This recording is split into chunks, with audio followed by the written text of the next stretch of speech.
अब मैं केस के माध्यम से बताऊंगी कि ट्यूबल ब्लॉक में सक्सेस रेट कैसे है आयुर्वेद में।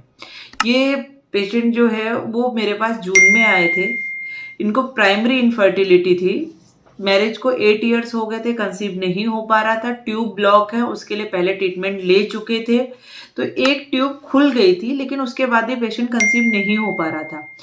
जब ये मेरे पास है तो हाइपर एसिडिटी, मल्टीपल और भी बहुत सारे फैक्टर्स थे ट्यूब ब्लॉक के साथ साथ, और पीसीओडी की भी हिस्ट्री थी पेशेंट की।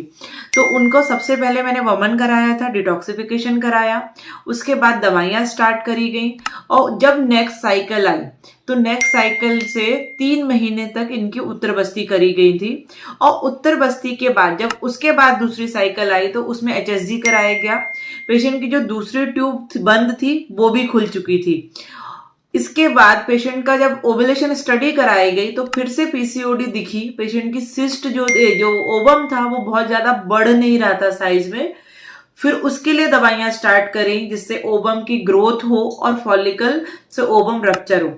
नेक्स्ट मंथ में ही पेशेंट का ओवम रप्चर हो गया, फॉलिकल रप्चर हो गई थी, ओवम रिलीज हुआ। और फरवरी में, मतलब पेशेंट मेरे पास जून में आया था, जून से लेके फरवरी तक पेशेंट कंसीव हो गया था, प्रेगनेंसी पॉजिटिव आई थी।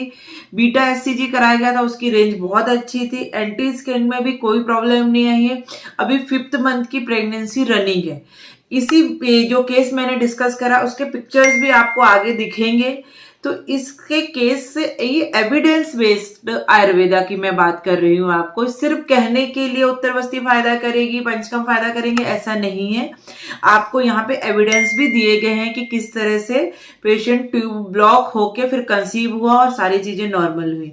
तो ट्यूबल ब्लॉक में, पीसीओडी में, एंड्रोमेट्रियम थिकनेस जहां कम रहती है, एंड्रोमेट्रियोसिस, इसमें आयुर्वेदा बहुत अच्छे से मिरेकुलस रिजल्ट दे रहा है।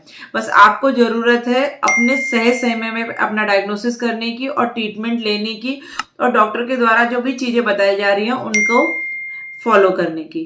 Thank you.